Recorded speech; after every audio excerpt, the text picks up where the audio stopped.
Hi everyone, welcome back to the new video. तो previous videos में मैंने आपको पीरियोडिक टेबल के बारे में बताया है और आपको बताया कि उसकी डेवलपमेंट कैसे हुई थी, मतलब कैसे अलग अलग साइंटिस्ट ने जो पीरियोडिक टेबल जो है उसकी फॉर्मेशन की थी। तो आज मैं आपको बताऊंगी कि उस पीरियोडिक टेबल में कितने ब्लॉक्स होते हैं और कैसे उन्होंने अलग अलग ब्लॉक्स में क्यों अलग अलग एलिमेंट्स को क्लासीफाई करा था। तो हमारी जो मॉडर्न पीरियोडिक टेबल है वो 4 ब्लॉक्स में डिवाइड होता है, S P block, D block and F block. तो ये हमारे पास 4 ब्लॉक्स होते हैं और इनमें से जो ये हमारे एस पी और डी, हमने इनको नेम इसलिए दिया है क्योंकि आपको पता है कि हमारे पास सब शेल्स होते हैं S P D and F. मतलब कि इन एलिमेंट्स में जो इलेक्ट्रॉन है वो लास्टली एस सब शेल में एंटर होता है और पी ब्लॉक वाले एलिमेंट्स ऐसे हैं जिनमें पी सब शेल में एंटर होता है, और डी ब्लॉक वाले इसलिए डी ब्लॉक का नेम दिया है क्योंकि वहाँ पर लास्ट इलेक्ट्रॉन जो है वो डी सब शेल में एंटर होता है। तो ऐसे ऐसे करके इनको नेमिंग की गई है। तो जैसे कि एस ब्लॉक में जो है वो last electron S sub shell में एंटर होता है। अब मैं आपको एस ब्लॉक की कुछ कैरेक्टरिस्टिक्स के बारे में बताती हूँ। जैसे कि आपको पता है कि एस सब शेल में सिर्फ एक ही ऑर्बिटल प्रेजेंट होता है, उसी में हम 2 इलेक्ट्रॉन्स को फिल करते हैं। ऐसी फिलिंग होती है इलेक्ट्रॉन्स की एस सब शेल में। अगर आपको ये फिलिंग और ये सब के बारे में जानना है तो इसके लिए भी मैंने वीडियो सेपरेटली बनाई है, उसका लिंक मैं आपको डिस्क्रिप्शन में दे दूँगी, आप वहाँ पर जाकर चेक कर सकते हैं।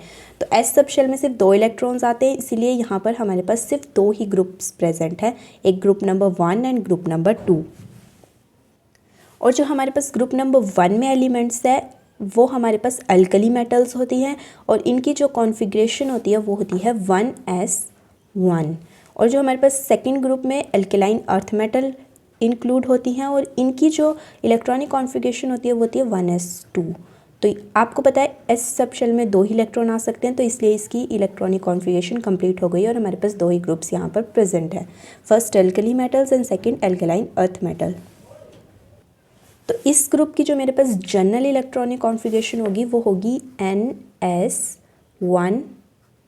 ये माइनस नहीं है, ये है 1 to 2, मीन्स 1 से लेकर 2 तक कितने 2 इलेक्ट्रॉन्स, मैक्सिमम 2 इलेक्ट्रॉन्स फिल हो सकते हैं और मिनिमम 1 इलेक्ट्रॉन आ सकता है एस सब शेल में।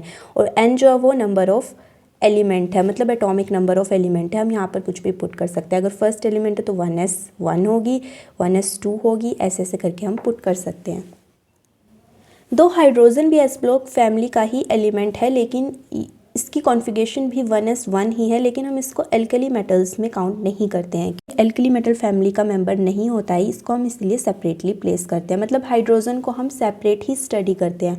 हाइड्रोजन एक बहुत वास्ट, केमिस्ट्री में हाइड्रोजन एलिमेंट का एक बहुत ही वास्ट चैप्टर है, तो इसलिए हम इसको सेपरेटली ही स्टडी करते हैं। हम इसको एल्कली मेटल्स के साथ स्टडी नहीं करते। दो इसकी पोजीशन जो है वो लिथियम के ऊपर होती है, लेकिन फिर भी हम इसको अलग ही स्टडी करते हैं।